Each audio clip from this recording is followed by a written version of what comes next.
কাজ করে বাসায় যেতে লাগলাম। রাস্তা দিয়ে হঠাৎ একটা জায়গায় চোখ পড়ল। মিতুর মতো একটা মেয়ে একটা ছেলেকে পার্কে বসে কিস করতে লাগলো। আমি শিওর হওয়ার জন্য তাদের থেকে একটু দূরে দাঁড়িয়ে দেখতে লাগলাম। তখন আমি নিজের চোখে যেটা দেখলাম তার জন্য মোটেও প্রস্তুত ছিলাম না। ঠিকই ধরেছেন মিতু। আমি ভাবতে পারি নাই মিতু আমার সাথে প্রতারণা করবে। নিজের চোখ দিয়ে দুফোঁটা পানি পড়ে গেল। মিতু আর আমার রিলেশন আজ 2 বছরের। মিতুর আমাকে আগে ভালোবাসার কথা বলেছে, কিন্তু সে আমার সাথে এরকম করবে আমি ভাবতে পারিনি। এ কারণেই তো বলি মিতুর মোবাইলে কল দিলে এত ব্যস্ত থাকে কেন। আমি ব্যস্তর কথা বললে বলে বান্ধবীর সাথে কথা বলছে, আগের মতো আমার সাথে ঠিকভাবে কথা বলে না। তার মানে মিতু আমাকে এখন আর ভালোবাসে না। আমি তাদের সামনে গিয়ে বললাম, বাহ বাহ মিতু, এসব কি? আর তোমার সাথে ছেলেটা কে? মিতু মনে হয় আমাকে এখানে আশা করে নাই। মিতু কোনো কথা বলছে না। তাই আমি আবার বললাম, তোমাকে কি বলছি? ছেলেটা কে? তুমি না অসুস্থ? ডাক্তার তোমাকে বাইরে যেতে মানা করছে, তাহলে তুমি এখানে কেন? তুই কে? আর মিতুর সাথে এভাবে কথা বলছিস কেন? কথাটা ওকে জিজ্ঞেস করো, আমি কে? মিতু ও কে? আর তোমার সাথে এভাবে কথা বলছে কেন? আমি ওকে চিনি না রনি। কোথা থেকে আসে এসব ছোট লোক? আমি জানি না ও আমাকে কিভাবে চেনে। আমি মিতুর কথা শুনে আকাশ থেকে পড়লাম। ও নাকি আমাকে চিনে না। 2 বছরের ভালোবাসা একদিনে ভুলে গেছে। কিরে, তোকে তো মিতু চিনে না, তুই তাকে কথাগুলো বলছিস কেন? তুমি এটা কি বললে? আমাকে তুমি চিনো না? 2 বছরের ভালোবাসা 1 মিনিটে ভুলে গেলে? বাহ বাহ, তোদের মতো বড়লোকের মেয়েদের ভালোবাসা আমার ভুল ছিল। আগে যদি জানতাম তুই আমার সাথে এত বড় প্রতারণা করবি, তাহলে তোকে কখনো ভালোবাসতাম না। তুই একটা মিথ্যাবাদী। তুই কখনো কাউকে ভালোবাসতে পারবি না, কারণ তোদের মনে ভালোবাসা নেই, আছে শুধু টাকার অহংকার। রনি, তুমি দাঁড়িয়ে কি দেখছো? ছোট লোকটাকে এখান থেকে মেরে বের করে দাও। আমাকে বাহির করতে হবে না, আমি নিজেই চলে যাচ্ছি। আজ আমার টাকা নেই, গাড়ি বাড়ি নেই, তাই তুমি আমাকে বলে অন্য কাউকে ভালোবাসলে। একদিন সময় আসবে এই টাকার জন্য তোমাকে পথে নামতে হবে, কথাটা মনে রাখিস। আর কোনো কথা না বলে পার্ক থেকে বেরিয়ে সোজায় নিজের বাসায় চলে আসলাম। বাসায় এসে ওয়াশরুমে চলে গেলাম। ফ্রেশ হয়ে মোবাইলটা হাতে নিয়ে দেখি রাইসা অনেকগুলো ফোন দিছে, তাই আমি তাকে ফোন দিলাম। ভাইয়া, কেমন আছিস? এই তো ভালো, তুই কেমন আছিস? বাবা মা কেমন আছে? আমরা সবাই ভালো আছি। আম্মু খালি তোর কথা চিন্তা করে। ভাইয়া, প্লিজ তুই বাসায় চলে আয়। না বোন, যেদিন আমি নিজের পায়ে দাঁড়াতে পারবো সেই দিন বাসায় ফিরে যাব। তুই মা বাবার খেয়াল রাখিস। তোর কাছে টাকা পয়সা আছে? না থাকলে আমি পাঠিয়ে দিই। আমার কাছে টাকা আছে, সমস্যা নেই বোন। টাকা লাগলে তোকে ভাইয়া বলবো। ঠিক আছে, ভালো থাকিস। ঠিক আছে, তুইও ভালো থাকিস। ফোন কেটে দিয়ে শুয়ে পড়লাম। ঘুমাতে ঘুমাতে আপনাদের পরিচয়টা দিয়ে দেই। আমি রাসেল, বর্তমানে একটা হোটেলে কাজ করি। আর কিছু জানতে হবে না, গল্পে থাকেন জানতে পারবেন। আর মিতু, ও হচ্ছে বড়লোক বাবার একমাত্র মেয়ে। তার আর আমার 2 বছরের রিলেশন। হোটেলে কাজ করাকালীন তার সাথে আমার প্রেম হয়। সে জানে আমি হোটেলে কাজ করি, তারপরও সে আমাকে ভালোবাসার কথা বলেছে, কিন্তু আমি রাজি হই নাই। তার জোড়াজড়িতে লাস্ট পর্যন্ত রাজি হলাম। হোটেলে কাজ করি আজ 2 বছর 3 মাস ধরে। মিতু যদি আমাকে ভুলে অন্য কাউকে ভালোবাসতে পারে, তাহলে আমি কেন তাকে ভুলে থাকতে পারবো না? এখন থেকে বড় লোকের মেয়ের সাথে কখনো প্রেম করব না। তো যাই হোক, সকালে ঘুম থেকে উঠে ফ্রেশ হয়ে হোটেলে চলে গেলাম। আগে নাস্তা করে নিলাম, তার কাজ করতে লাগলাম। হঠাৎ ম্যানেজার ডাক দিল। জি আঙ্কেল বলুন। আসলে আমাদের ম্যানেজার অনেক ভালো, হোটেলের সবাই তাকে আঙ্কেল বলেই ডাকে। রাসেল, উত্তর পাশের টেবিলে 2জন কাস্টমার আসছে, তাদের থেকে অর্ডার নিয়ে আসো। জি আঙ্কেল। আমি উত্তর পাশে টেবিলে গিয়ে দেখি 2টা মেয়ে বসে আছে। একজনের চেহারা দেখা যাচ্ছে, কিন্তু আরেকজনের চেহারা দেখা যাচ্ছে না। আমি তাদের বললাম, ম্যাম আপনারা কি খাবেন? আমার কথা শুনে মেয়ে দুটো আমার দিকে তাকালো। আমি একজনকে দেখে অবাক হয়ে গেলাম। কি মনে করছেন মিতু? আরে না, মেয়েটার নাম নাদিয়া। নাদিয়া দেখতে অনেক সুন্দর। আমি আর নাদিয়া একসাথে কলেজে পড়েছি। নাদিয়ারা ছিল অনেক গরিব, তার বাবা কষ্ট করে তার পড়াশোনা চালিয়েছে। কিন্তু নাদিয়া কলেজে কারোর সাথে তেমন কথা বলতো না, কারণ সে গরিব। এ কারণে কারোর সাথে মিশে না। আপনার নাম নাদিয়া না? জি, আমার নাম নাদিয়া। আপনি রাসেল, রাইট? এবং অনেক মেয়ের ক্রাশ ছিলেন। জি আমি রাসেল। আর আমি এই হোটেলে কাজ করি। তুই ওকে চিনিস নাদিয়া? হুম, চিনি। আমি আর উনি একসাথে কলেজে পড়াশোনা করছি। তো আপনি ঢাকা ছেড়ে এখানে কেন? আসলে নাদিয়ার বাবা মারা গেছে, আজ 1 মাস হয়েছে। এখন নাদিয়া পুরো একা হয়ে গেছে। নাদিয়ার সাথে আমার ফেসবুকে পরিচয়। যখন জানতে পারলাম তার বাবা মারা গেছে, তখন তাকে বলি আমার এখানে চলে আসতে। খুব ভালো করছেন। তো আপনার নাম? জি, আমার নাম তিশা। পরিবারে আব্বু আম্মু আর আমি থাকি। আমি একটা অফিসে কাজ করি, তাই দিয়েই সংসার চলে। ও, এবার বলুন কি খাবেন। তারপর তারা অর্ডার দিল। আমি তাদের খাবার এনে দিলাম, কিন্তু নাদিয়ার চেহারার দিকে তাকিয়ে দেখি ও মনে হয় কি চিন্তা করছে। কিছু মনে না করলে একটা কথা বলতে পারি? মনে করার কি আছে বলুন। নাদিয়াকে দেখে মনে হচ্ছে কি চিন্তা করছে। আমাকে একটু বলবেন কি হয়েছে? আসলে নাদিয়াকে আমি যে অফিসে চাকরি করি সেখানে নিয়ে গেছে, কিন্তু বস বলল তাদের নাকি লোক লাগবে না। তাই এখন সে চিন্তা করছে কি করবে। ও, এ কথা। সমস্যা নেই, আমি ওর চাকরির ব্যবস্থা করে দিব। আগে খাবার খেয়ে নাও। আপনি কিভাবে আমার চাকরির ব্যবস্থা করে দিবেন? সেটা আপনাকে ভাবতে হবে না, আগে খাবার খেয়ে নেন। তারপর দুজনে খাবার খেতে লাগলো। খাবার খাওয়া শেষ হওয়ার পর বিল দিতে আসলে আমি বলি, আপনাদের বিল দিতে হবে না, বিল আমি দিয়ে দিছি। আপনি কেন আমাদের বিল দিচ্ছেন? মনে করো বন্ধু হয়ে বন্ধুর বিল দিছি, অন্য সময় নয়, আপনি দিবেন। এখন চলেন, কোথায় যাব? আপনার চাকরির জন্য। ঠিক আছে, চলুন। তারপর হোটেল থেকে বেরিয়ে তাদের একটা অফিসে ঠিকানা দিলাম। আপনারা দুজন এই অফিসে যাবেন, আর তিশা তুমি এই অফিসে চাকরি ছেড়ে দাও। তোমাদের দুজনকে ওই অফিসে চাকরি দিবে। আপনি কি জানেন আমাদের এই অফিসে চাকরি দিবে? সেটা গেলে দেখতে পাবে। আর কোনো কথা নয়, তোমরা এখনই ওই অফিসে চলে যাও। ঠিক আছে। তারা দুজনে একটা রিক্সা নিয়ে অফিসের উদ্দেশ্যে চলে গেল। তারা যাওয়ার পর আমি ফোনটা বের করে রাইসাকে ফোন দিলাম। হ্যালো ভাইয়া, কেমন আছিস? হঠাৎ ফোন দিলি যে? আমি ভালো আছি। শোন, তোকে যে কারণে ফোন দিলাম, বল। তোর কাছে দুইটা মেয়ে যাবে। একটার নাম নাদিয়া, আরেকটার নাম তিশা। তাদের অফিসে চাকরি দিয়ে দিবি। ঠিক আছে ভাইয়া, তুই কোনো চিন্তা করিস না, আমি তাদের চাকরি দিয়ে দিব। আর শোন, তাদের বেতন বাড়িয়ে দিবি। আচ্ছা, ঠিক আছে। ওকে, ভালো থাকিস, নিজের দিকে খেয়াল রাখিস। হুম। ফোনটা কেটে আবার হোটেলে চলে গেলাম। কাজ শেষ করে বাসায় আসতেই হঠাৎ রাস্তায় দেখে একটা মেয়ে পড়ে আছে। আমি মেয়েটার কাছে গেলাম, দেখি মেয়েটার পুরো শরীরে রক্তে রঞ্জিত হয়ে আছে। পাশে মেয়েটার মোবাইল পড়ে আছে।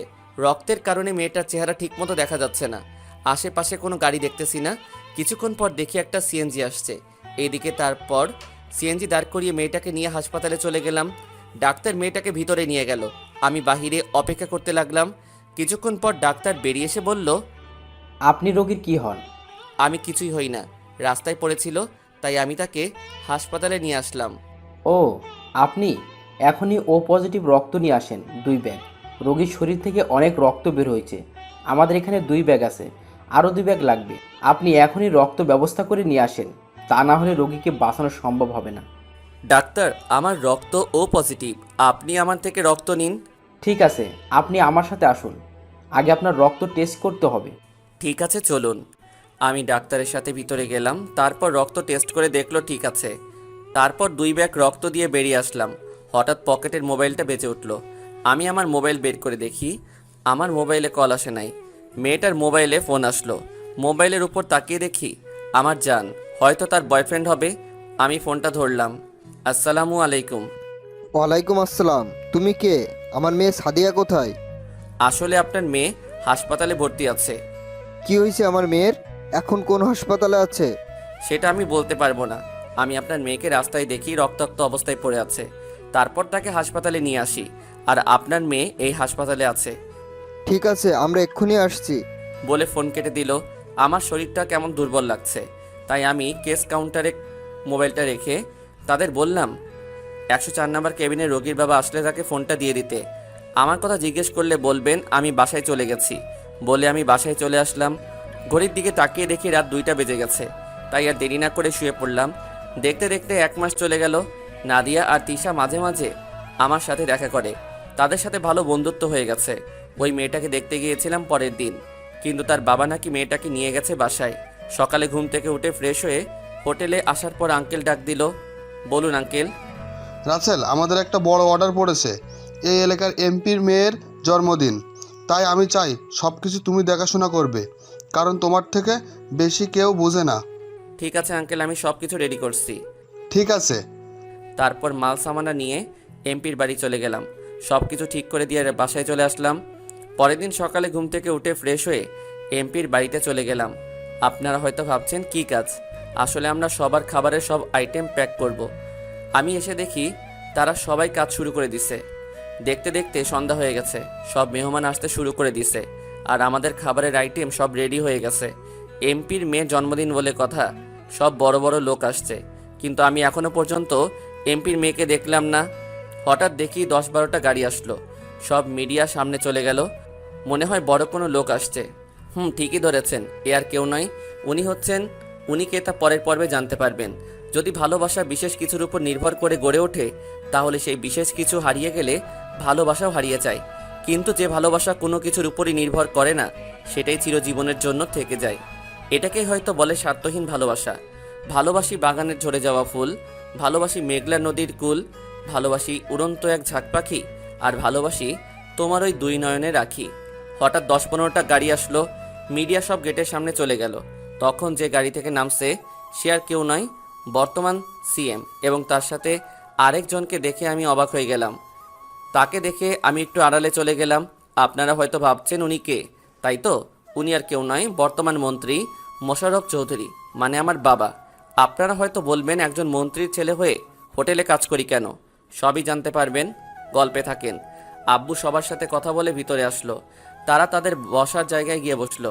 কিছুক্ষণ পর এমপির মেয়েকে নিয়ে আসলো। আমি তো এমপির মেয়েকে দেখে চোখ ফিরাতে পারছি না।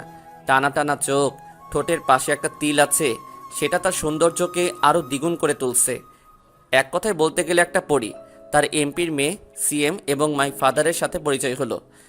পরিচয় হওয়ার পর স্টেজের উপর উঠলো। সাদিয়ার বাবা মা সাদিয়ার দুই পাশে দাঁড়ালো। তারপর সাদিয়া কেক কাটলো। সাদিয়া তার মা বাবাকে খাইয়ে দিল।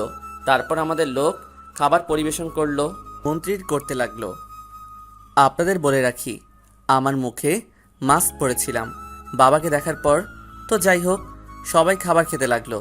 হঠাৎ একটা মেয়ে এসে আমাকে বলল, আপনি এখানে? কেন বলুন তো, আপনি কি আমাকে চিনেন? আপনাকে আমি চিনি না, তবে একটা হোটেলে কাজ করতে দেখেছি। ঠিকই ধরেছেন, আমি হোটেলে কাজ করি।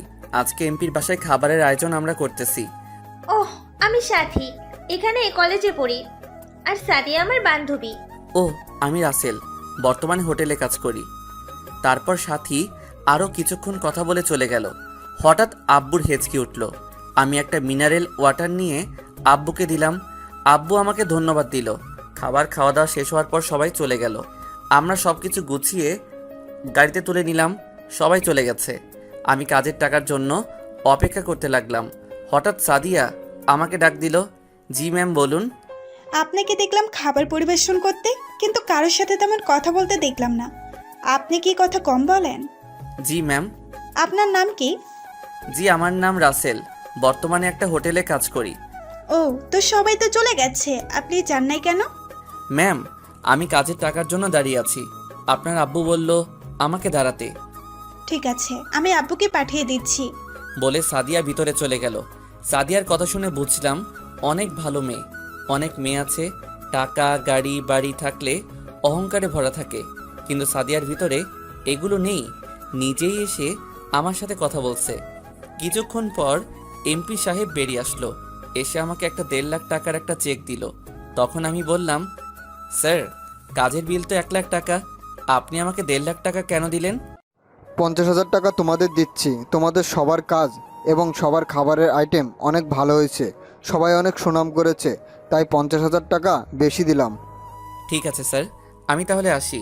ঠিক আছে, যাও। আমি চেকটা নিয়ে হোটেলে চলে আসলাম।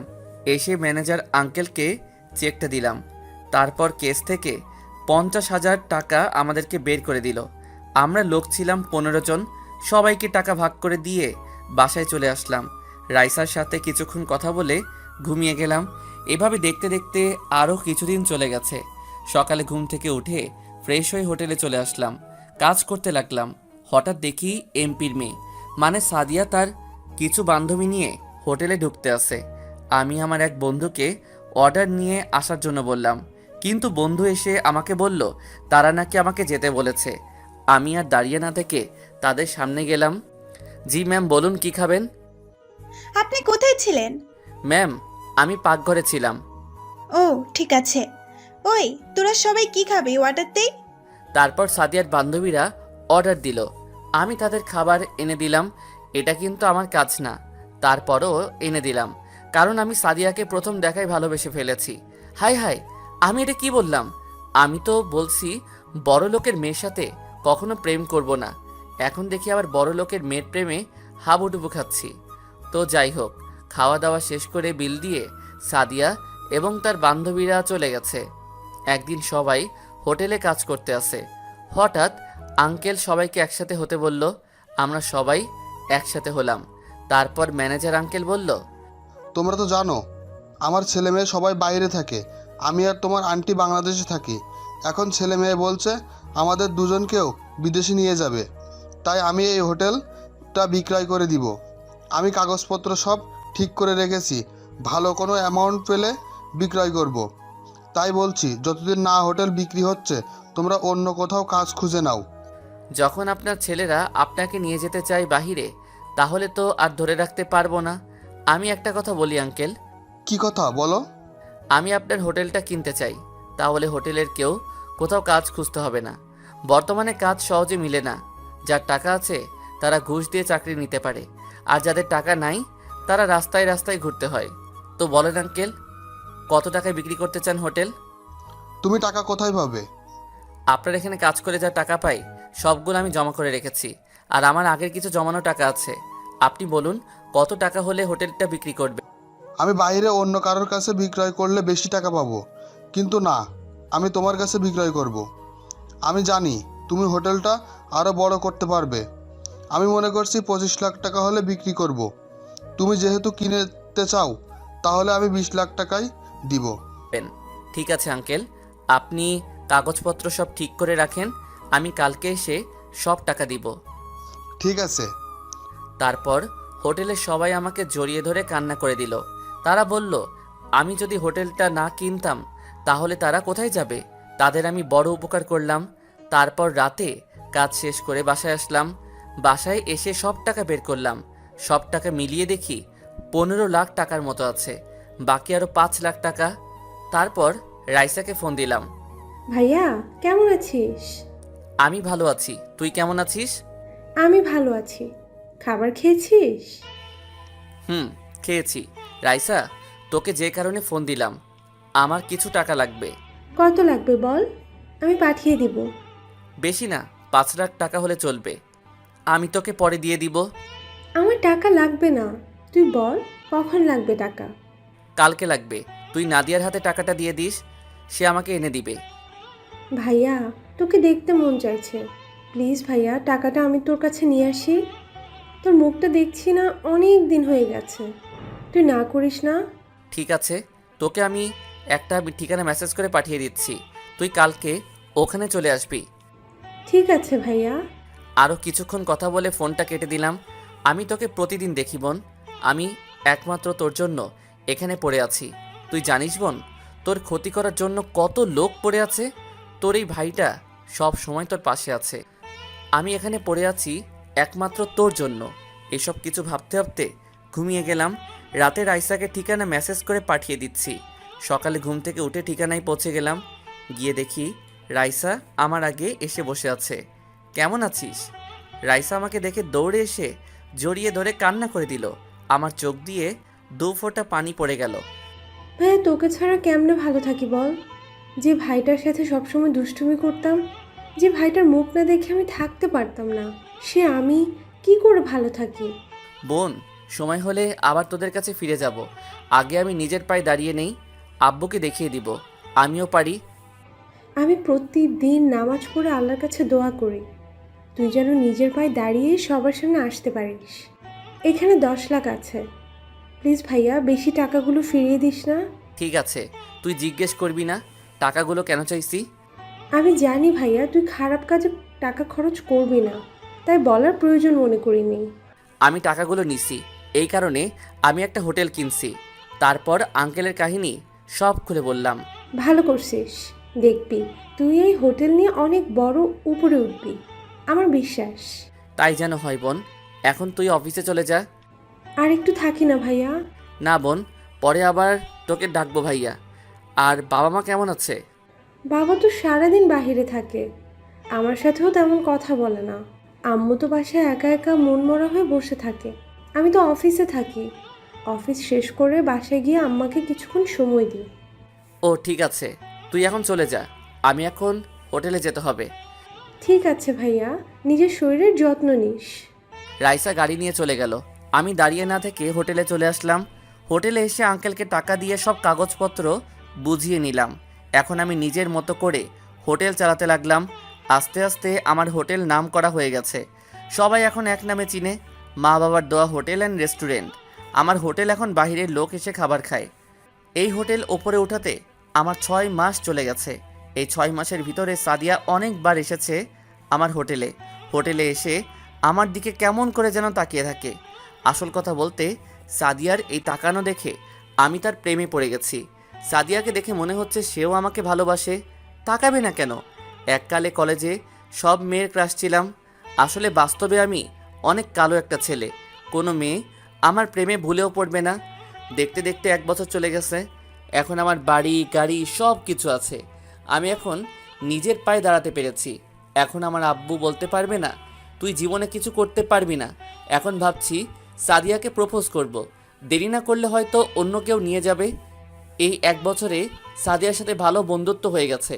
তার সাথে এখন ফোনে কথা হয়। রাতে সাদিয়াকে ফোন দিলাম। বলো। কেমন আছো? ভালো আছি, তুমি কেমন আছো? আমিও ভালো আছি। কালকে আমার সাথে একটু দেখা করতে পারবে? কোথায় দেখা করবে? আমরা যে জায়গায় মাঝে মাঝে দেখা করতাম। ঠিক আছে, কয়টায় আসবে? বিকাল 5টায়। ওকে, ঠিক আছে। তারপর আরও কিছুক্ষণ কথা বলে ফোনটা কেটে দিলাম। এবার আপনাদেরকে বলি, রাইসা আমার সাথে আরও অনেকবার দেখা করেছে এবং রাইসার থেকে যে টাকা নিয়েছি ওগুলো তাকে দিয়ে দিছি। রাইসা নিতে চাইনি, আমি জোর করে তার টাকা দিয়ে দিছি। আপনারা হয়তো এখন জিজ্ঞেস করবেন রাইসার ক্ষতি করার জন্য কেন লোক পড়ে আছে। রাইসা কি করেছে? এখানে রাইসা কিছু করে নাই, যা করেছি আমি। আমার উপর প্রতিশোধ নিতে রাইসার ক্ষতি করার চেষ্টা করছে। তো আপনারা বলবেন আমি কি ক্ষতি করেছি? গল্পে থাকেন, সব কিছু জানতে পারবেন। সকালে ঘুম থেকে উঠে ফ্রেশ হয়ে হোটেলে চলে গেলাম। বিকেলে হোটেল থেকে বেরিয়ে গাড়ি নিয়ে পার্কে চলে আসলাম। পার্কে ঢুকে দেখি সাদিয়া আমার সাথে এসে বসে আছে। সাদিয়া আমাকে দেখে বলল, তোমার আসতে এত দেরি হলো কেন? হোটেলে অনেক কাস্টমার, তাই আসতে লেট হয়ে গেছে। আপনাদের একটা কথা বলি, আমি হোটেলটা আগে যেভাবে কাজ করেছি এখনও সেভাবে কাজ করি। কেউ বুঝতে পারবে যে আমি এই হোটেলের মালিক। আমার হোটেলের একজন ম্যানেজার রাখছি। তো যাই হোক, ও, তা কি কথা বলবে বলো? আমার কথা শুনে আবার রাগ করবে না তো? না, রাগ করবো না, বলো কি বলবে। আমার জীবনে কেউ নেই তুমি ছাড়া। আমার জীবনে কোনো স্বপ্ন নেই তুমি ছাড়া। আমার দু চোখ কিছু খোঁজে না তোমায় ছাড়া। আমি কিছু ভাবি না তোমায় ছাড়া। আমি কিছু লিখতে পারি না তোমার নাম ছাড়া। আমি কিছু বুঝতে চাই না তোমায় ছাড়া। সাদিয়া, তোমার সাথে কথা বলতে বলতে আমি তোমাকে কখন যে তোমাকে ভালোবেসে ফেলেছি আমি নিজেও জানি না। আমি তোমাকে ভালোবাসি সামিয়া। তারপর সাদিয়া এমন কিছু করবে আমি তো কল্পনাও করতে পারিনি। পৃথিবীতে সেই সবচেয়ে ধনী, যার একটি সুন্দর মন আছে, যার মনে নাই কোনো অহংকার, নাই কোনো হিংসা, আছে শুধু অন্যের জন্য ভালোবাসা। বুকের কষ্ট চাপা দিয়ে ঝরছে চোখের জল। মনের মানুষ ভুলে গেছে কাকে দিব কল। মেঘহীন আকাশে চাঁদের নেই আলো। এই পৃথিবীতে আমি ছাড়া সবাই আছে অনেক ভালো। এই কথাটা বলতে এত সময় লাগিয়ে দিছো? তুমি জানো না, তোমাকে যেই তোমার জন্মদিনে দেখি সেদিন তোমাকে আমার অনেক পছন্দ হয়ে যায়, আর আমি তোমাকে ভালোবেসে ফেলি। তুমি বোঝো না, তোমার রেস্টুরেন্টে এসে তোমার দিকে তাকিয়ে থাকি কেন? কারণ আমি তোমাকে ভালোবাসি, তাই তাকিয়ে থাকি। তাহলে তুমি আমাকে ভালোবাসার কথা বললে না কেন? বলিনি ভয়ে। যদি তুমি না করে দাও তাহলে তো তোমার সামনে আসতে পারবো না, আর আমি একটা মেয়ে হয়ে কিভাবে তোমাকে ভালোবাসার কথা বলি। তুমি জানো, প্রথম যেদিন তোমাকে দেখি তোমাদের বাড়ি, সেদিন থেকে ভালো লাগে। পরে আমি চিন্তা করলাম তুমি যদি নিতুর মতো আমাকে ধোকা দাও, তাই আর বলি নাই। কিন্তু তুমি যতদিন আমার সামনে আসো আমি সব কিছু ভুলে যাই। আগে বলো, এই মিতুটাকে? মিতু আমার প্রথম ভালোবাসা। আমি কখনো কোনো ছেলেকে ভালোবাসি নাই। তুমি আমার উপর ভরসা রাখতে পারো। তোমাকে ছেড়ে আমি কোথাও যাব না। আমি সব বড়লোক মেয়ের মতো না। ঠিক আছে, এবার ছাড়ো। পার্কের সবাই আমাদের দিকে তাকিয়ে আছে। না, ছাড়বো না। আমি আমার ভালোবাসার মানুষকে জড়িয়ে ধরে আছি। এতে সমস্যা কোথায়? ঠিক আছে বাবা, তুমি জড়িয়ে ধরো থাকো। আরও কিছুক্ষণ বসে বাসায় চলে আসলাম। সাদিয়াকে তাদের বাসায় নামিয়ে দিয়ে আমি আমার বাসায় চলে আসলাম। বাসায় এসে ফ্রেশ হয়ে বিছানায় শুয়ে পড়লাম। হঠাৎ মোবাইলটা বেজে উঠলো। তাকিয়ে দেখি রাইসা ফোন দিছে। কেমন আছিস? আমি ভালো আছি, তুই কেমন আছিস? আমি ভালো আছি। বাবা মা তারা কেমন আছে? আম্মু তো তোর চিন্তায় চিন্তায় অসুস্থ হয়ে পড়েছে, আর এখন আব্বুও কেমন যেন হয়ে গেছে। কি করব বল, আমার আরও কিছু কাজ বাকি আছে। কাজ শেষ করে বাসায় ফিরে আসবো। প্লিজ ভাইয়া, তুই বাসায় ফিরে আয়। সময় হলে অবশ্যই ফিরে আসবো। তুই আব্বু আম্মুর খেয়াল রাখিস। আর তোকে যে কারণে ফোন দিছি সেটাই তো বলা হয়নি। কি কথা বল। আজকে আমাকে দেখতে এসেছে। ছেলে আমেরিকা থাকে, আমাকে তাদের পছন্দ হয়েছে। আর ছেলে নাকি আব্বুর বন্ধুর ছেলে। ছেলে অনেক ভালো, বিয়ের পর আমাকে আমেরিকা নিয়ে যাবে। তাহলে তো ভালোই। তো দিন তারিখ কবে ঠিক করবে? আকাশ আজকে রাতে বাংলাদেশ আসবে, কালকে এসে আন্টি পড়িয়ে দিবে। দিন তারিখ ঠিক করবে। তুই এই বিয়ে করিস না রাইসা। কেন ভাইয়া? কারণ তোকে একজন মানুষ অনেক আগে থেকে পছন্দ করে এবং ভালোবাসে। মানুষটা কে, আর তার নাম কি? তাকে তুই চিনিস, সে হচ্ছে রাফি। কোন রাফি? তোর বন্ধু রাফির কথা বলছিস? হুম। কই, রাফি ভাইয়া তো আমাকে কিচ্ছু বলেনি। সে বলে নাই আমার কারণে। যদি আমি তার সাথে বন্ধুত্ব নষ্ট করে দেই, সেই ভয়ে তোকে বলতে পারে না। তুই জানলি কিভাবে যে রাফি আমাকে ভালোবাসে? আমি একদিন রাফির বাসায় গিয়ে তার রুমে বালিশের নিচে একটা ডায়েরি পাই। তারপর ডায়েরি খুলে দেখি তোর ছবি ডায়েরির ভিতরে। তারপর আমি ডায়েরিটা পড়ে জানতে পারলাম তোকে সে কলেজে দেখে ভালোবেসে ফেলে। তো এখন আমি করব, তুই বল। তুই এখন আব্বু আম্মুকে বলে দে তুই একজনকে ভালোবাসিস। তুই তার বন্ধুর ছেলেকে বিয়ে করতে পারবি না। এই কথা বললে আব্বু অনেক কষ্ট পাবে ভাইয়া। সেটা নিয়ে তোকে চিন্তা করতে হবে না, আমি ওটা দেখে নিব। আচ্ছা ঠিক আছে। আরও কিছুক্ষণ কথা বলে ফোনটা কেটে দিলাম। আমি জানি আব্বু রাইসাকে অনেক ভালোবাসে। রাইসার সুখের জন্য আব্বু সব করতে পারে। আমাকে ভালোবাসে না তা নয়, আমাকেও ভালোবাসে, শুধু আমার উপর অভিমান করে আছে। রাতে একজনের সাথে কিছু কথা বলে ঘুমিয়ে পড়লাম। এভাবে দেখতে দেখতে আরও 10-15টা দিন চলে গেল। আব্বু প্রথমে রাইসার অমন অবস্থায় অভিমান করেছে, কিন্তু অভিমান করে বেশি দিন থাকতে পারে নাই। আব্বু রাফিকে তার বাবা মাকে নিয়ে বাসায় যেতে বলছে। আপনাদের বলি, রাফিদের 2টা কোম্পানি আছে, একটা তার বাবা দেখে, আরেকটা রাফি। রাফিকে আব্বু আম্মুর সবার পছন্দ হয়েছে। তারা সামনে শুক্রবার বিয়ের দিন ঠিক করেছে। হাতে সময় আছে 3 দিন। আব্বু তার বন্ধুকে বুঝিয়ে বলছে। এরপর আর কিছু বলে নাই। এখানেও একটা রহস্য আছে, পাশে থাকেন জানতে পারবেন। এবার আপনাদের বলি আব্বুর সাথে আমার কি হয়েছে। আপনাদের বলি, আব্বু মন্ত্রী পদে এসে টাকার নেশা তার ভিতরে ঢুকে যায়। যারা সরকারি চাকরি নিতে আসে তাদের থেকে তাদের একটা চাকরি দেয়। এটা নিয়ে আব্বুর সাথে তর্ক বিতর্ক সৃষ্টি হয়। এরপর আব্বু আমাকে বলে, পারলে টাকা কামিয়ে দেখা। অনেক পরিশ্রম এবং টাকা খরচ করে মন্ত্রী পদ পেয়েছি। আমাদের মতো পরিশ্রম করে টাকা কামিয়ে দেখা। আমি টাকা কমিয়ে ঠিকই দেখাবো, তবে তোমার মতো হারাম টাকা না। আমি হালাল টাকা কামিয়ে তোমাকে দেখাবো। তুই যদি হালাল টাকা কামিয়ে আমার সামনে আসতে পারিস তাহলে আমি হারাম খাওয়া ছেড়ে দিব। তারপর আর কি, বাসা থেকে বেরিয়ে হোটেলে কাজ নিলাম। তারপর কি হলো আপনারা তো জানেন।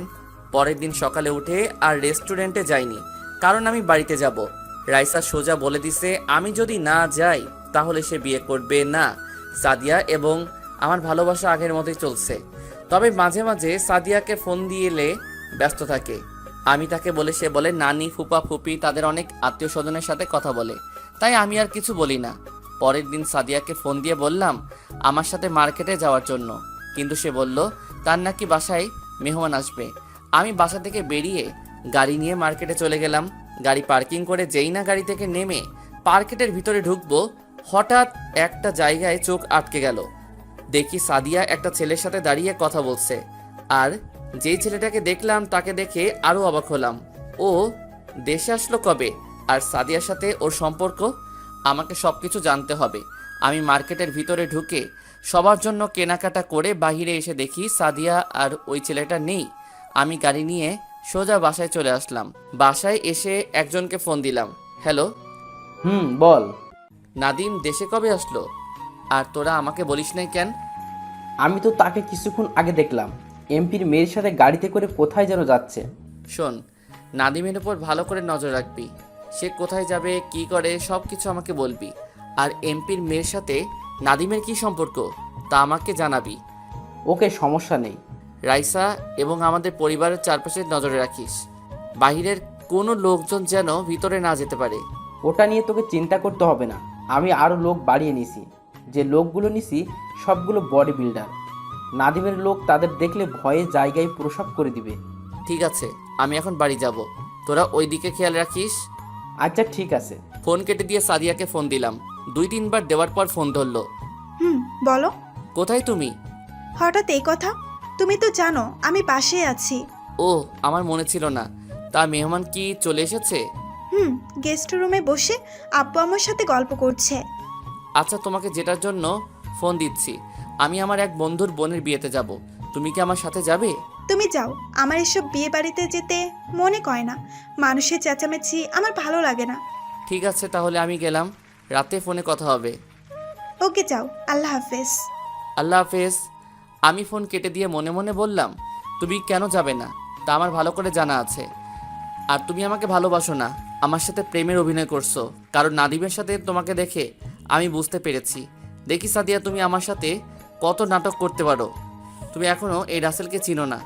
তারপর রেডি হয়ে গাড়ি নিয়ে বাসায় চলে আসলাম। আপনাদের বলি, আমি আমাদের বাসা থেকে কিছুটা দূরে থাকি। বাসায় আসতে 1 ঘন্টা সময় লাগে। বাড়ির সামনে আসার পর বাড়ির দারোয়ান গেট খুলে দিল। ভিতরে যাওয়ার পর গার্ড এসে দরজা খুলে দিল। দারোয়ান তার আমাকে দেখে চিনে ফেলছে। আমি গাড়ি থেকে নেমে দরজার সামনে এসে কলিং বেল চাপ দিলাম। আম্মু এসে দরজা খুলে দিল। আমাকে দেখে জড়িয়ে ধরে কান্না করে দিল। মায়ের চেহারা আগের থেকে অনেক শুকিয়ে গেছে, কারণ মা আমাকে অনেক ভালোবাসে। আমি মায়ের চোখের পানি মুছে দিয়ে বললাম, আম্মু কান্না করো না।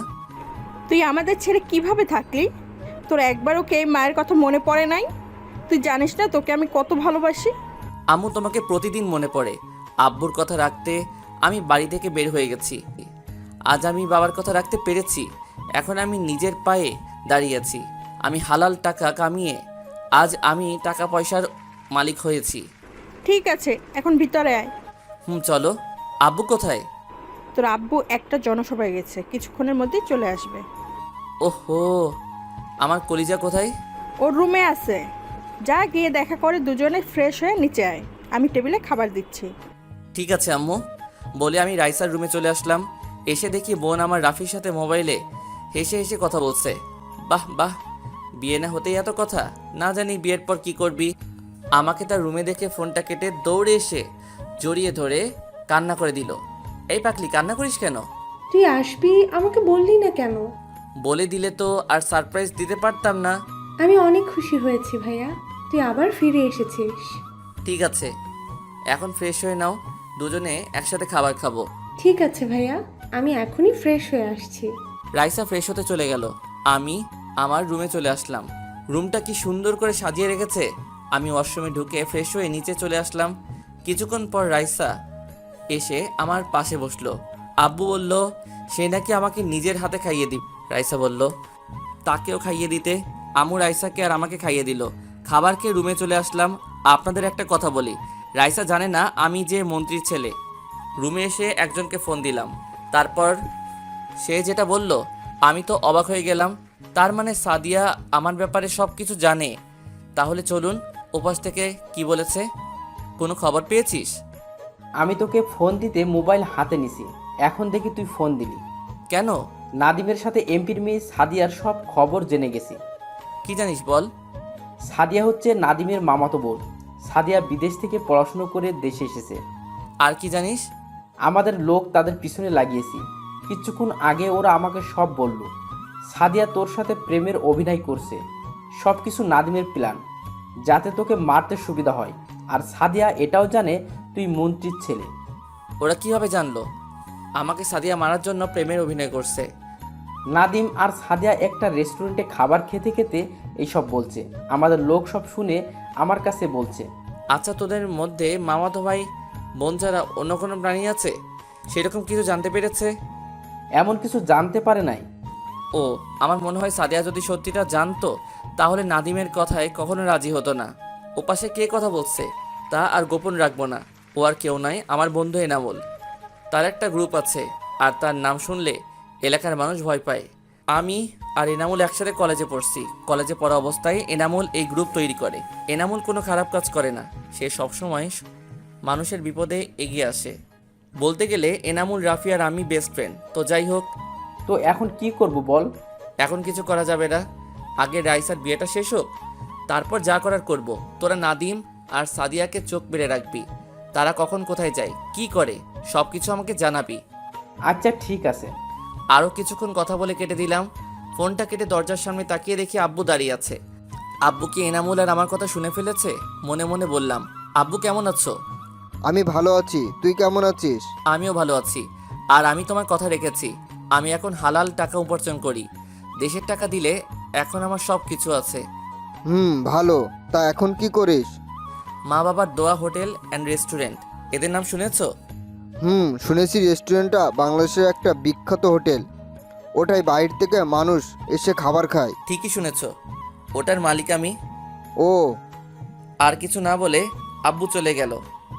আমি মনে মনে বলতে লাগলাম, আব্বুর তো কোনো রিয়াকশন দেখলাম না। আজ কত বছর পর বাড়িতে আসলাম, নাকি আমার সব কথা শুনে ফেলছে। যাই হোক, এটা নিয়ে পরে ভাবা যাবে। রাতে সবার সাথে খাবার খেয়ে আমি নিজের রুমে চলে আসলাম। বিছানায় শুয়ে ম্যানেজারের সাথে কিছুক্ষণ কথা বলে সাদিয়াকে ফোন দিলাম, কিন্তু সাদিয়ার ফোনটা ওয়েটিংয়ে আছে। কিছুক্ষণ পর রাইসা আমার রুমে আসলো, তার সাথে কিছুক্ষণ কথা বলে ঘুমিয়ে গেলাম। সকালে ঘুম থেকে উঠে ফ্রেশ হয়ে নিচে এসে দেখি সব মেহমান আসা শুরু করছে।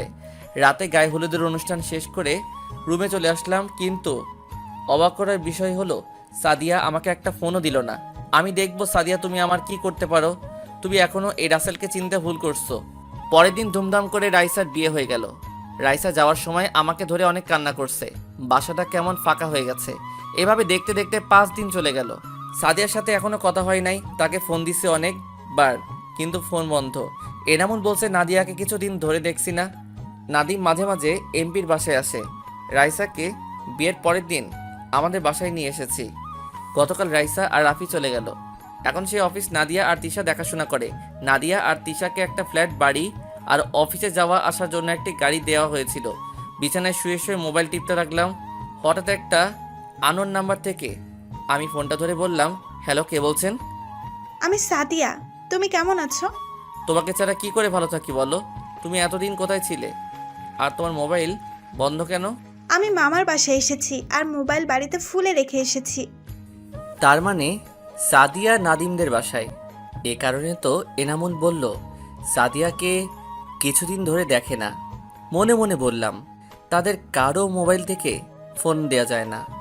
প্লিজ তুমি রাগ করো না, আমি তোমার নাম্বারটা মুখস্থ করে রাখি নাই। আমার নাম্বার মুখস্থ করবে কিভাবে? আমাকে কিভাবে মারবে তার প্ল্যান করছো? আপনারা কি ভাবছেন আমি ওর সাথে এত সুন্দর করে কথা বলছি কেন? আরে ভাই, এটা আমি ওর সাথে অভিনয় করছি। দেখি তার মনের অনুভূতি কেমন। ও, আজকে আমার সাথে দেখা করতে পারবে? কোথায় দেখা করবে? কফি শপে, রাত 9টা। আচ্ছা ঠিক আছে, ওকে বাই। বাই। ফোন কেটে দিয়ে ওয়াশরুমে ঢুকে ফ্রেশ হয়ে দুপুরের খাবার খেয়ে রুমে এসে একটা ঘুম দিলাম।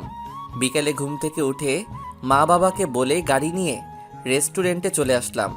রেস্টুরেন্টে কিছুক্ষণ থেকে কফি শপে চলে আসলাম। আমি একটা টেবিলে গিয়ে বসলাম। কিছুক্ষণ পর দেখি সাদিয়া আসলো। আমি বুঝি না এই মেয়েটা আমাকে কি পাগল করে ছাড়বে। সাদিয়াকে আজকে এত সুন্দর লাগছে যা বলে বোঝাতে পারবো না, কিন্তু ওর এই রূপের পিছনে যে কত বড় শয়তান লুকিয়ে আছে সেটা একমাত্র আমি জানি। একটু দাঁড়াও তো। কেন? তোমাকে বলছে দাঁড়াতে। আমি আর কোনো কথা না বলে দাঁড়িয়ে গেলাম। দাঁড়ানোর সাথে সাথে সাদিয়া আমাকে জড়িয়ে ধরলো।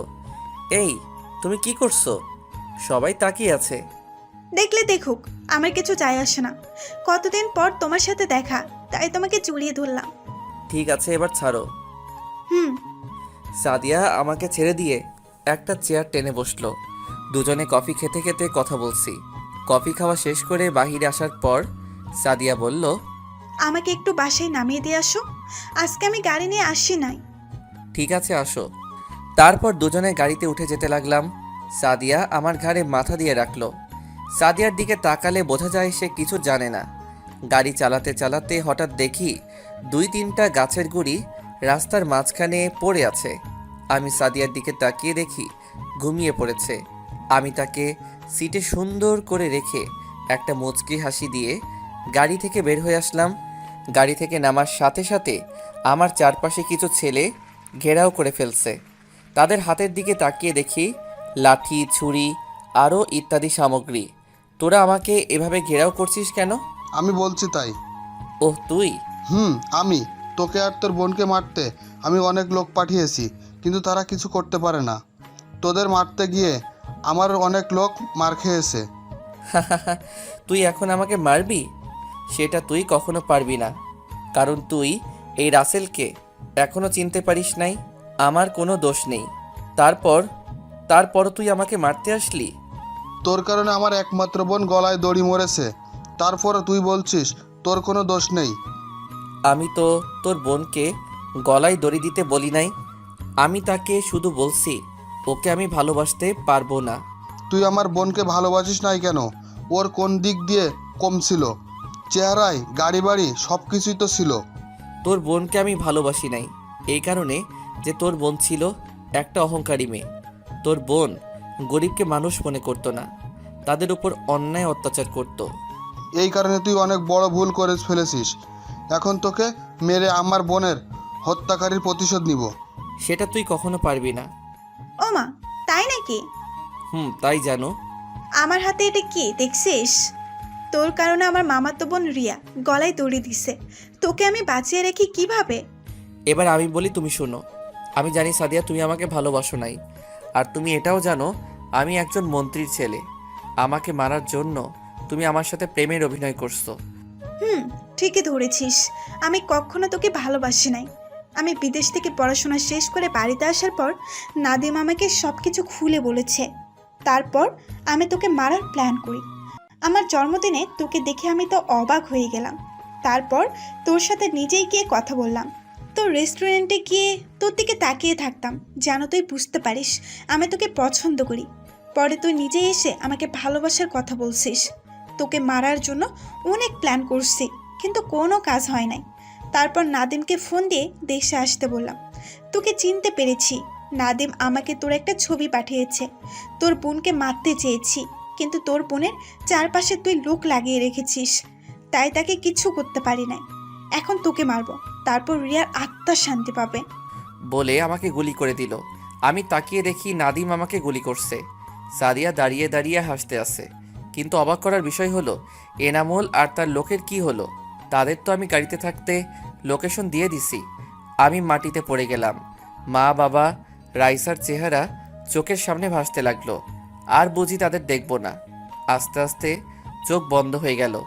এবার হয়তো আপনারা আসল রহস্য জেনে গেছেন যে নাদিম আমাকে কেন মারছে। সাদিয়ার একটু কষ্ট হলো না? ওর আবার কষ্ট হবে কেন? ও তো আমাকে ভালোবাসে নাই। আপনাদের আরেকটা রহস্য খুলে বলি। আমার আব্বু রাইসার সাথে আকাশের বিয়ে মানা করার পর কেন কিছু বলল না? আকাশের আব্বু, আকাশ আর তার বাবা কেন কিছু বলে নাই? তাহলে আকাশের বাবা অবৈধ ব্যবসা করে, নারী পাচার করে বাহিরে রাষ্ট্রে, আর বাহিরে আকাশ সব কিছু করে। আকাশের আব্বু এসব করে আমার আব্বুর পাওয়ারে। আব্বুর সাথে কিছু করতে গেলে তাদের ব্যবসা বন্ধ হয়ে যাবে, সে কারণে কিছু বলে নাই। মনে পড়ে তোমাকে যখন থাকি নীরবে ভাবি, শুধু তোমাকে সবসময় অনুভবে স্বপ্নে দেখি। তোমাকে চোখের প্রতি পলকে আপন ভাবি, তোমাকে আমার প্রতি নিঃশ্বাসে ও বিশ্বাসে। তুমি সেই স্বপ্ন পড়ি যাকে নিয়ে স্বপ্ন দেখি। তুমি সেই অনুভূতি যাকে আমার মন অনুভব করে। তুমি সেই প্রেমিকা যার ভালোবাসার ছন্দ প্রেমিক আমি।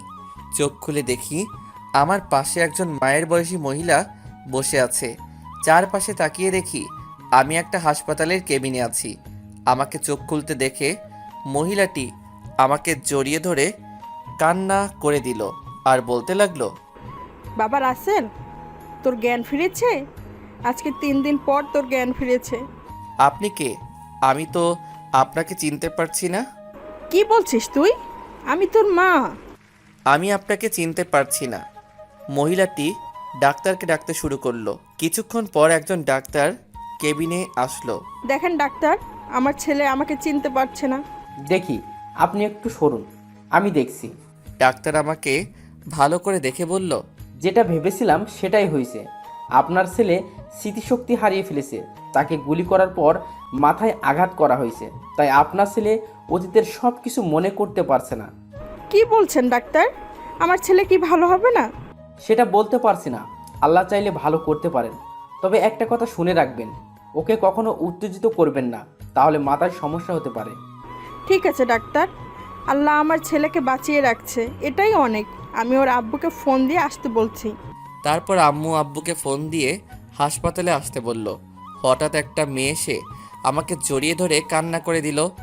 এই, আপনি কে? আর আমাকে জড়িয়ে ধরলেন কেন? ভাইয়া তুই কি বলছিস?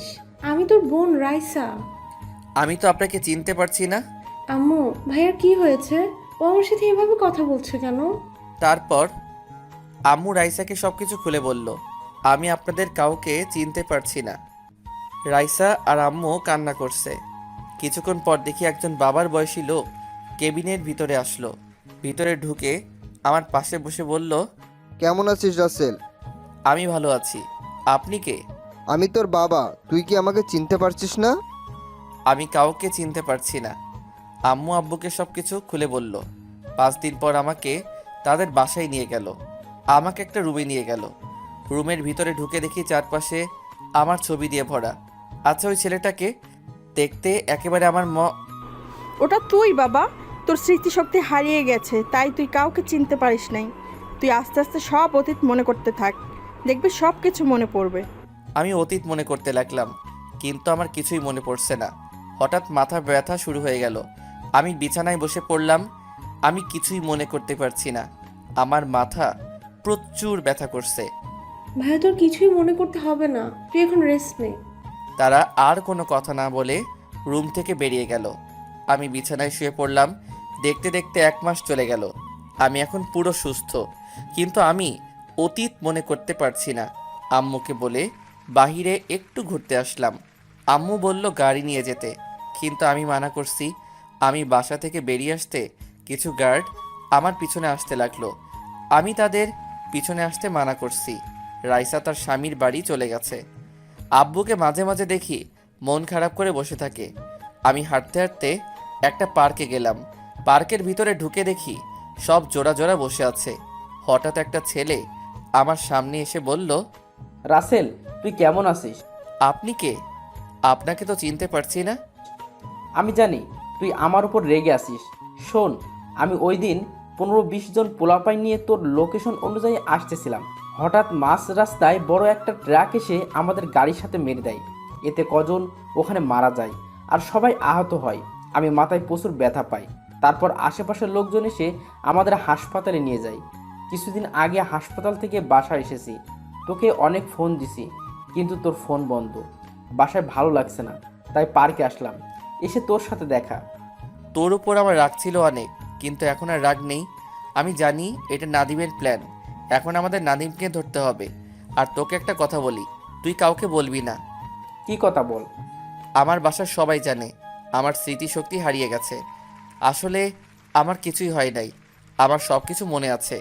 এই প্ল্যান করছি যাতে নাদিম আর সাদিয়াকে ধরতে পারি। এই সত্যিটা একমাত্র তুই জানিস। এটা তুই কি করে ভাবলি? যেদিন সবাই জানে আমার জ্ঞান ফিরেছে, আসলে সেই দিন আমার জ্ঞান ফিরে নাই। আমার আগের দিন রাতে জ্ঞান ফিরেছে।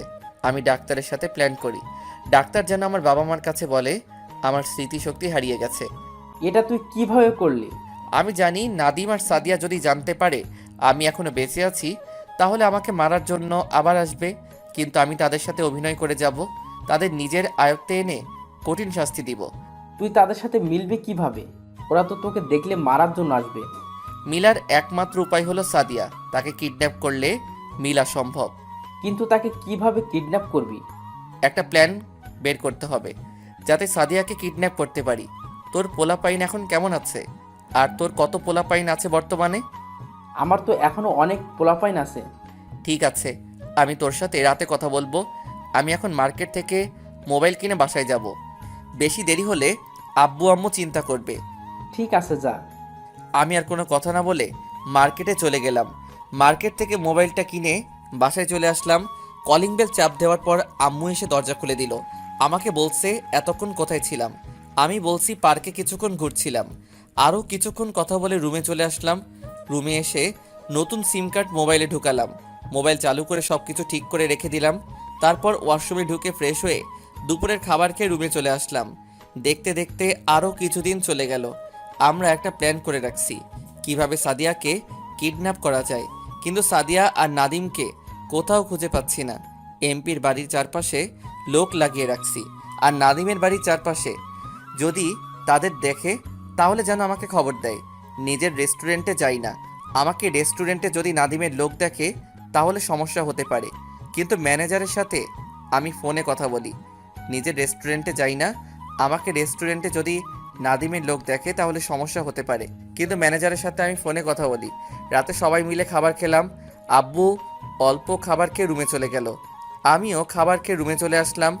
রুমে এসে বিছানায় শুয়ে ভাবতে লাগলাম আব্বুর কি হয়েছে, আমাকে জানতে হবে।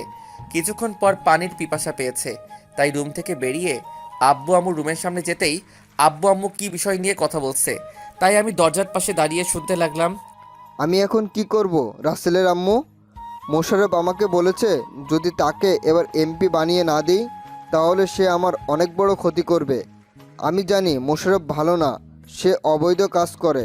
তুমি ওকে আইনের আওতায় নিয়ে আসো। ওকে যদি আইনের হাতে তুলে দিই তাহলে ওকে বের করে নিয়ে আসবে, আর জেল থেকে বেরিয়ে আসলে আমার ক্ষতি করবে, কারণ ওর হাত অনেক বড়, ওর অনেক বড় বড় লোকের সাথে হাত আছে। তাহলে এখন তুমি কি করবে? রাসেল যদি স্মৃতিশক্তি না হারাতো তাহলে ওকে বললে সব মিটিয়ে নিত।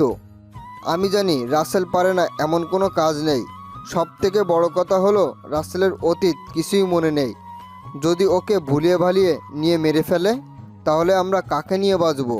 আমি বলি কি তুমি ওর কথায় রাজি হয়ে যাও। আমি আমাদের একমাত্র ছেলেকে হারাতে পারবো না। আমার কিছুই করতে পারবে না। রাসেল তুমি?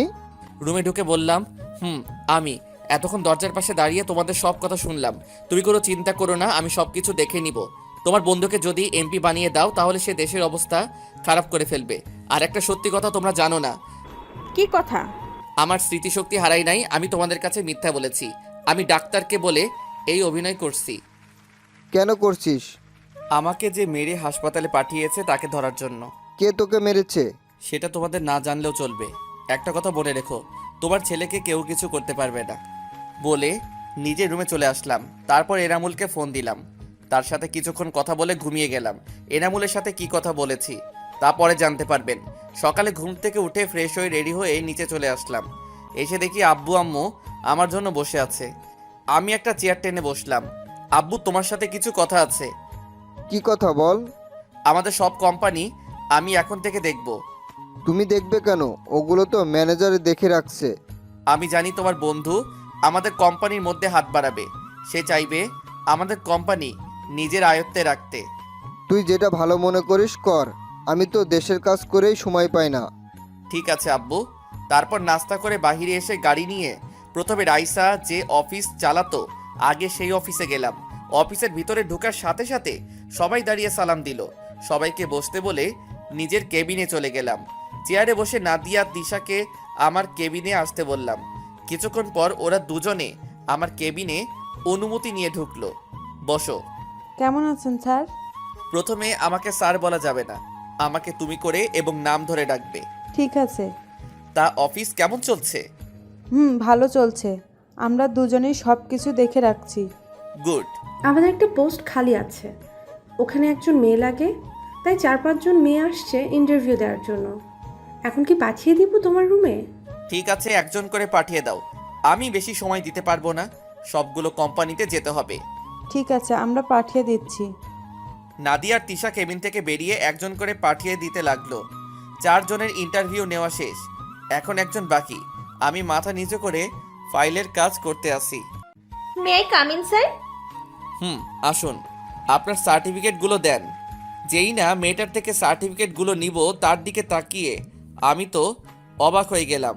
কি ভাবছেন সাদিয়া? আরে না, মিতু, যে মেয়ে আমাকে ধোকা দিয়ে অন্য ছেলেকে ভালোবাসলো। রাসেল, তুমি? How dare you! বসের সাথে কিভাবে কথা বলতে হয় সেটা মনে হয় আপনার জানা নেই। আমাকে স্যার বলে ডাকবেন। Sorry sir. ঠিক আছে, এবার আপনি আসতে পারেন। মিতু আমার হাত ধরে কান্না করে বলতে লাগলো, প্লিজ স্যার, আমার এই চাকরিটা অনেক দরকার। তা না হলে বাবা মাকে নিয়ে রাস্তায় নামতে হবে। রাস্তায় নামতে হবে কেন? আপনি তো অনেক টাকার মালিক ছিলেন। ছিলাম, এখন নেই, কারণ ম্যানেজার আমাদের কোম্পানিটা নিজের করে নিয়েছে। আব্বু ম্যানেজারকে অনেক বিশ্বাস করত, কিন্তু ম্যানেজার যে সব কিছু নিজে করে নেবে সেটা আব্বু ভাবতেই পারিনি। তা আপনার বয়ফ্রেন্ড কোথায়? ও, এখন তো মনে হয় বিয়ে করে ফেলছেন। আমাকে ছেড়ে চলে গেছে। যতক্ষণ আমার টাকা ছিল ততক্ষণ আমার পাশেই ছিল। যে সময় আমাদের সব হারিয়ে ফেলেছি তখন আমাদের ছেড়ে চলে গেছে। একটা কথা মনে রেখো, টাকা দেখে কখনো ভালোবেসো না। আজকাল টাকা থাকলে সত্যিকারের ভালোবাসা পাওয়া যায় না। ভালোবাসলে মনের মতো একজনকে দেখে ভালোবাসো। আমি আবার বললাম, ঠিক আছে, তোমাকে আমি চাকরিটা দিলাম, আর তুমি চাইলে আজকে থেকে জয়েন করতে পারো। ঠিক টাইমে অফিস আসতে হবে। তোমার বেতন 30,000 টাকা। কাজ ভালো দেখলে বাড়িয়ে দেওয়া হবে, আর তোমার অগ্রিম মাসের বেতন দিয়ে দেওয়া হলো।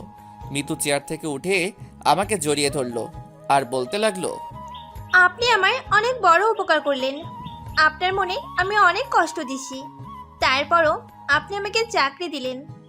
আমি তো আর সব বড়লোক ছেলের মতো নই। আর একটা কথা তুমি জেনে নাও, আমি বর্তমানে মন্ত্রীর ছেলে। আমার সব কিছু ছিল, কিন্তু তোমাকে বলি নাই। আমি চেয়েছি নিজের পায়ে দাঁড়িয়ে তোমাকে সব কিছু বলবো, কিন্তু তার আগে তুমি অন্য আরেকটা ছেলের সাথে প্রেম করছো। আমার ভুল হয়ে গেছে, আমাকে আপনি মাফ করে দিন।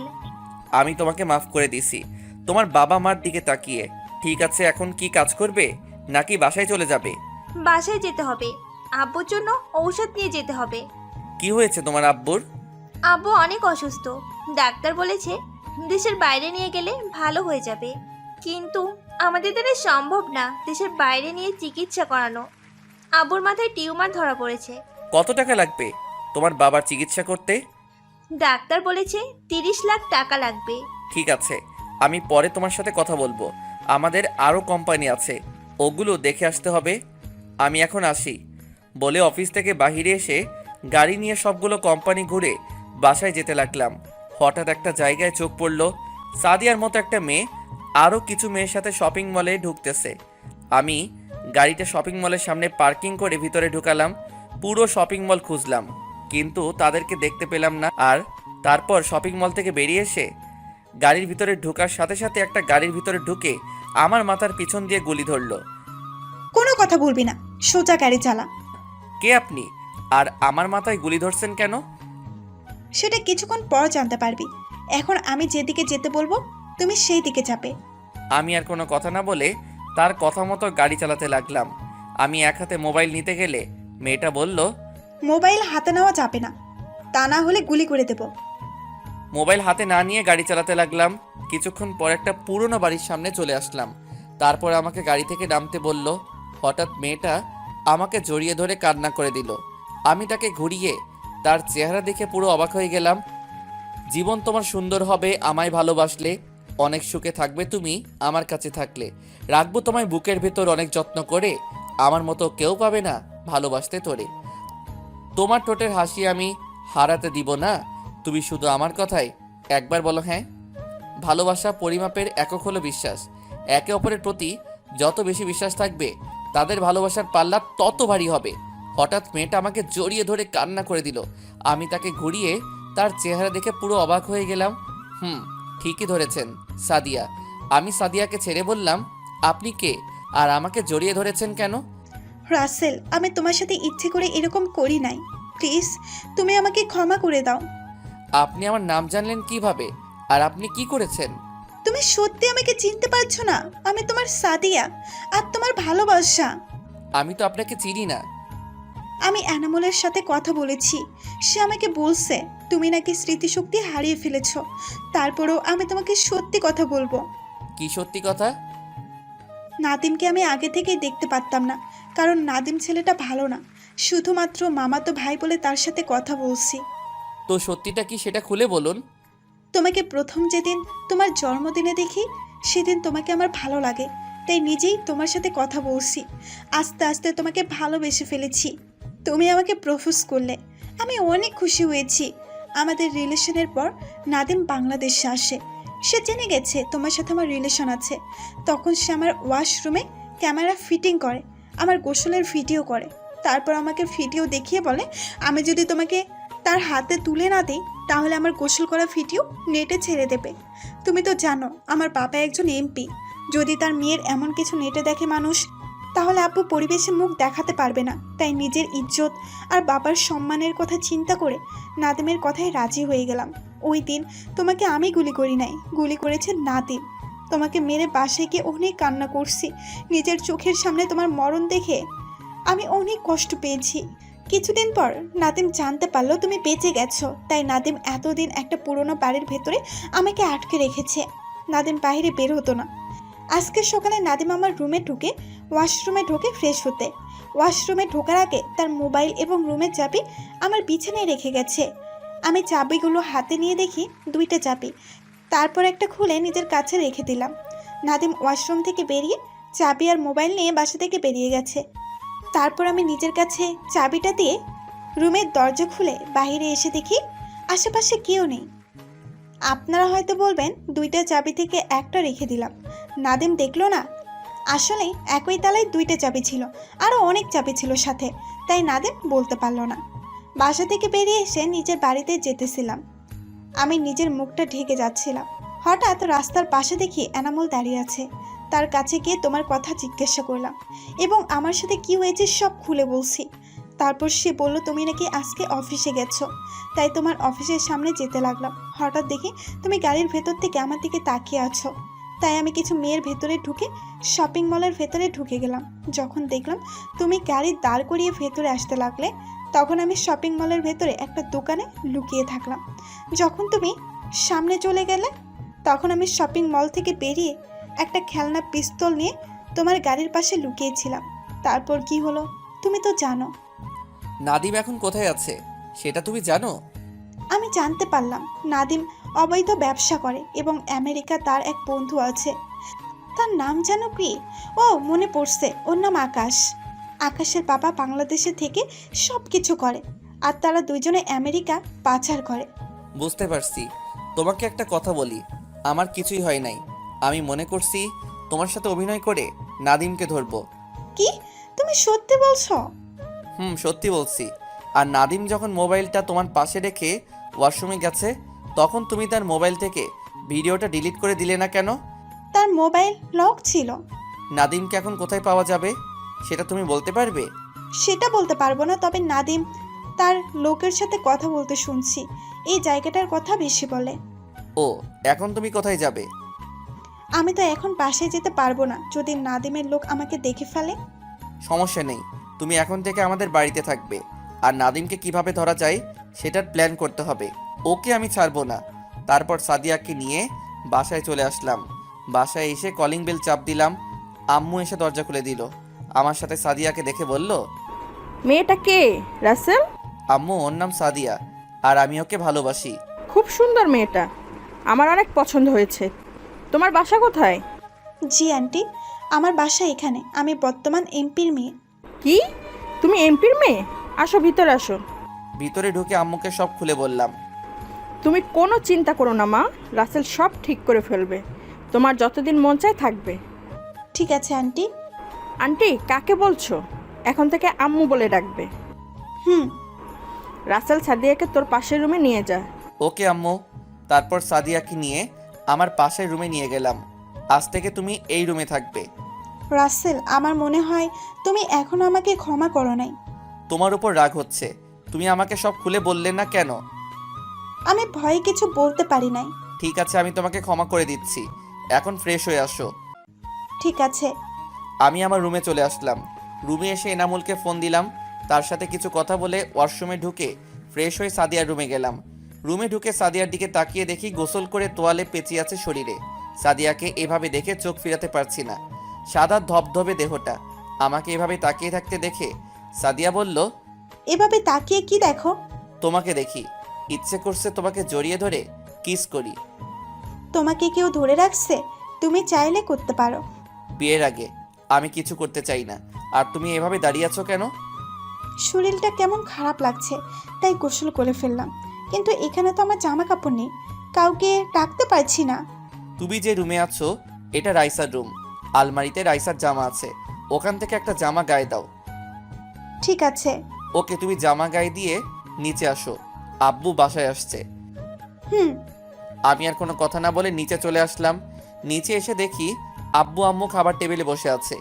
আমাকে একা দেখে আম্মু বলল, কিরে তুই একা কেন? সাদিয়া মা কোথায়? আসতেছে। সাদিয়াকে? আসলে দেখতে পাবে। কিছুক্ষণ পর সাদিয়া নিচে আসলো, এসে আমার পাশে একটা চেয়ার টেনে বসলো। সাদিয়াকে দেখে আব্বু বলল, তুমি এমপি রফিকুলের মেয়ে না? জি আঙ্কেল। আঙ্কেল কি বাবা বলে ডাকবে? বাবা বলে ডাকবে মানে? রাসেল আর সাদিয়া দুজন দুজনকে ভালোবাসে, কিন্তু সাদিয়ার একটা সমস্যার কারণে এই বাসায় কিছুদিন থাকবে। কি সমস্যা? এখন খাবার খাও, আমি তোমাকে রুমে গেলে সব খুলে বলবো। তারপর সবাই খাবার খেতে লাগলাম। আম্মু সাদিয়াকে নিজের হাতে খাইয়ে দিতে লাগলো। সাদিয়া খাচ্ছে আর কান্না করছে। কি হয়েছে মা, তুমি কান্না করছো কেন? আম্মুর কথা ভীষণ মনে পড়ছে। কান্না করো না, সব ঠিক হয়ে যাবে। তারপর তুমি বাসায় যেতে পারবে। খাওয়া দাওয়া করে রুমে চলে আসলাম। রুমে এসে বিছানায় শুয়ে মোবাইল টিপতে লাগলাম। হঠাৎ এনামুল ফোন দিল। বল। তুই একটু বাইরে আসতে পারবি? তোর সাথে কিছু কথা আছে। ঠিক আছে, আমি আসছি। তুই কোথায় আছিস? আমার গোডাউনে চলে আয়। ঠিক আছে, আমি এখনই আসছি। আমি একটা শার্ট গায়ে দিয়ে রুম থেকে বেরিয়ে আসলাম। কাউকে কিছু বলি নাই। আব্বু আম্মু তাদের রুমে ছিল। বাহিরে এসে গাড়ি নিয়ে সোজা এনামুলের গোডাউনে চলে গেলাম। আমাকে দেখে এনামুল বলল, এসেছিস? বল, কেন ডেকেছিস? ও ডাকে নাই, ডেকে এনেছি আমরা। আমি পিছনে তাকিয়ে দেখি নাদিম, আকাশ এবং আব্বুর বন্ধু।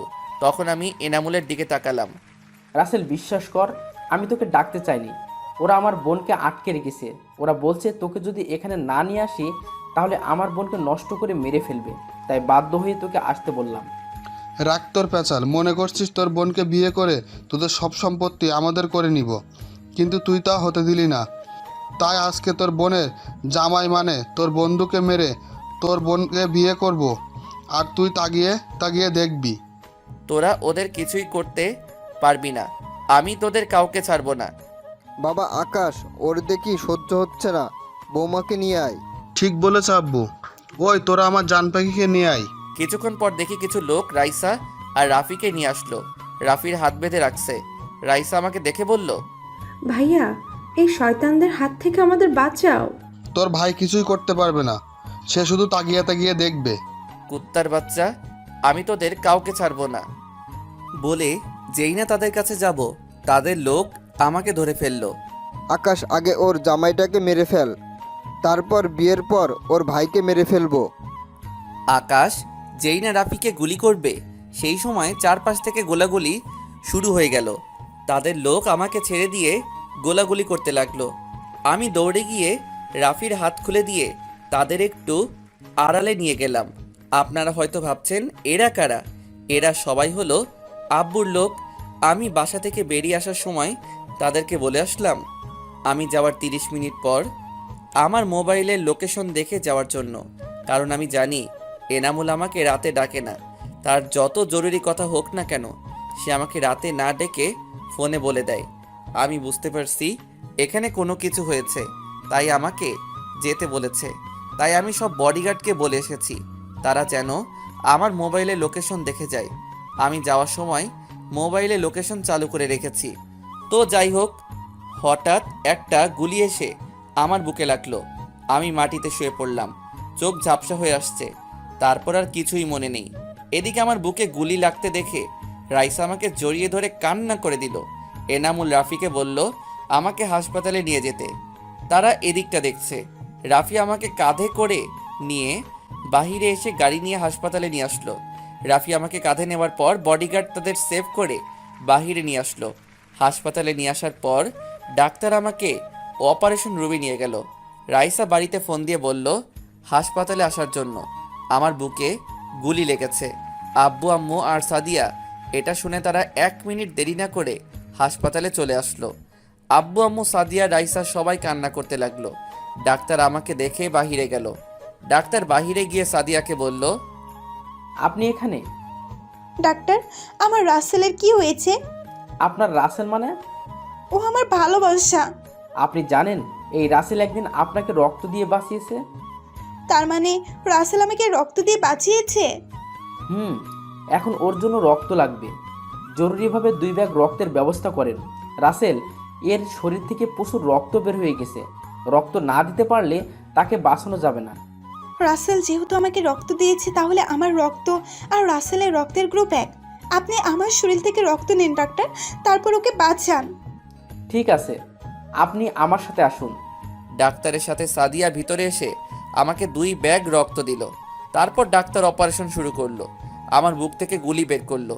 অপারেশন শেষ করে ডাক্তার বাহিরে গিয়ে বলল, চিন্তার কোনো কারণ নেই, অপারেশন সাকসেসফুল। 2-3 ঘন্টা পর জ্ঞান ফিরে আসবে। ডাক্তার এই কথা বলে চলে গেল। দেখতে দেখতে 2 ঘন্টা পর আমার জ্ঞান ফিরল। আমি চারপাশে তাকিয়ে দেখি আমি হাসপাতালে আছি। একজন নার্স আমাকে চোখ খুলতে দেখে বাহিরে চলে গেল। কিছুক্ষণ পর দেখি আব্বু আম্মু সাদিয়া আর রাফি রাইসা রুমে আসলো। আম্মু আব্বু রাফি রাইসা আমার সাথে কিছুক্ষণ কথা বলে বাহিরে চলে গেল। শুধু সাদিয়া রয়ে গেল। সাদিয়া আমাকে জড়িয়ে ধরে কান্না করে দিল। এই পাগলি, কান্না করো কেন? যদি তোমার কিছু হতো তাহলে আমি কাকে নিয়ে বাঁচতাম? আমার তো কিছু হয় নাই। আল্লাহ চায় না তোমার কাছ থেকে আলাদা করতে। হুম। হঠাৎ এনামুল কেবিনে ঢুকলো। কিরে, এখন তোর কি অবস্থা? মোটামুটি ভালো। ওই দিকের খবর কি? 3 মেরে টুকরো টুকরো করে বস্তায় ভরে নদীতে ভাসিয়ে দিছি, আর তাদের অবৈধ সব গোডাউনে আগুন ধরিয়ে দিছি। ঠিক করছিস। আমাদের লোকের কিছু হয়েছে? কেউ মারা যায় নাই, 4-5 জন আহত হয়েছে। আর এই নিয়ে নাদিমের মোবাইল, ওদের মোবাইল ভেঙে ফেলেছি। শুধু নাদিমের মোবাইল নিয়ে এসেছি। এটাও ভেঙে ফেল। সিম কার্ড এবং মেমোরি কার্ড সব কিছু ভেঙে ফেল। এনামুল মোবাইলটা পুরো ভেঙে ফেললো। 3 দিন পর আমাকে বাসায় নিয়ে গেল। আমি এখন মোটামুটি সুস্থ। সাদিয়ার সেবায় এখন আমি পুরোপুরি সুস্থ হয়ে গেছি। এখন আমি বাসর ঘরের সামনে দাঁড়িয়ে আছি। আব্বু আম্মু এমপির সাথে কথা বলে আমার বিয়ে ঠিক করলো। খুব ধুমধাম করে বিয়েটা সেরে ফেললাম। বিয়েতে বড় বড় নেতারা এসেছে, এনামুল আরও অনেকে। আমি রুমে ঢুকে দরজা লাগিয়ে বিছানার সামনে গেলাম। আমাকে দেখে সাদিয়া বিছানা থেকে নেমে সালাম করতে আসলে আমি বুকে জড়িয়ে নিলাম। তারপর দুজনে 2 রাকাত নফল নামাজ আদায় করে বিছানায় গিয়ে বসলাম। সাদিয়া আবার ঘোমটা দিয়ে বসে পড়ল। আমি সাদিয়ার ঘোমটা তুলে তার দিকে তাকিয়ে রইলাম। সাদিয়াকে আজকে অনেক সুন্দর লাগছে। আমি এক নজরে তাকিয়ে থাকলাম। শুধু তাকিয়ে থাকবে, বাসর করবে না? আজকে শুধু তোমাকে দেখব। আজকে অনেক সুন্দর লাগছে তোমাকে। কেন? আগে বুঝি সুন্দর ছিলাম না? আমি তা বলি নাই। আর কিছু বলতে হবে না, এখন আমাকে কিস করো। আজকে না করলে হয় না? না, হয় না। তুমি বলেছিলে বিয়ের পর সব কিছু করবে। এখন আমি কোনো কথা শুনতে চাই না। তুমি আমাকে এখন আদর করবে। আমি পারবো না। তোমার কিচ্ছু করতে হবে না, যা করার আমি করতেছি। তারপর আর কি? শুরু হয়ে গেল বিশ্বযুদ্ধ। আমি আর কিছু বলতে পারবো না। আমি এখনো সিঙ্গেল। বাকিটা বিয়ে করে জেনে নেবেন। সবাই আমাদের জন্য দোয়া করবেন, আমরা যেন একটা ক্রিকেট টিম তৈরি করতে পারি। ধন্যবাদ সবাইকে। এখন আমি নিজের সব অফিস দেখাশোনা করি। সাদিয়া বাসায় আব্বু আম্মু সেবা যত্ন করে। ও, আপনাদের একটা কথা বলতে ভুলে গেছি। মিতুর বাবার অপারেশন করিয়েছি। এখন আল্লাহ দিলে উনি সুস্থ আছে। মিতুর অফিসের ম্যানেজারের ছেলের সাথে বিয়ে ঠিক হয়েছে। কিছুদিন পর তাদের বিয়ে। আপনাদের সবার দাওয়াত রইল। এনামুল তাদের নিজেদের অফিস দেখাশোনা করে, কিন্তু সে সবসময় গরিবদের পাশে আছে। আমিও তার সাথে আছি। আমরা ভালো কাজ করব, অসহায় মানুষের পাশে দাঁড়াবো। নদীর পাড়ে বসে আমি লিখছি কবিতা। 2 নয়নে ভাসে শুধু তোমার ছবিটা মেঘলা, আকাশ একলা, আমি একলা, আমার মন ভাবছি কবে হবে তুমি আমার আপনজন। ভালোবাসা মানে হাজারো কবিতার চরণগুলি। ভালোবাসা মানে শিল্পীর আঁকা রং তুলি। ভালোবাসা মানে সুদূর আকাশের তারাগুলি। ভালোবাসা মানে অমাবস্যার রাতে জ্যোৎস্না পাওয়া। ভালোবাসা মানে অন্ধবিশ্বাসে তোমার কাছে যাওয়া। ভালোবাসা মানে অভিমানী হয়ে বসে থাকা। পুরো গল্পে পাশে থাকার জন্য ধন্যবাদ। তো কেমন হয়েছে জানাবেন। ভুল হলে ক্ষমার দৃষ্টিতে দেখবেন। হয়তো আপনাদের মনের মতো করে লিখতে পারি নাই, তারপরও লাইক এবং কমেন্ট দিয়ে জানাবেন কেমন হয়েছে। ধন্যবাদ সবাইকে পাশে থেকে উৎসাহিত করবেন। পরবর্তী গল্পের জন্য অপেক্ষা করুন।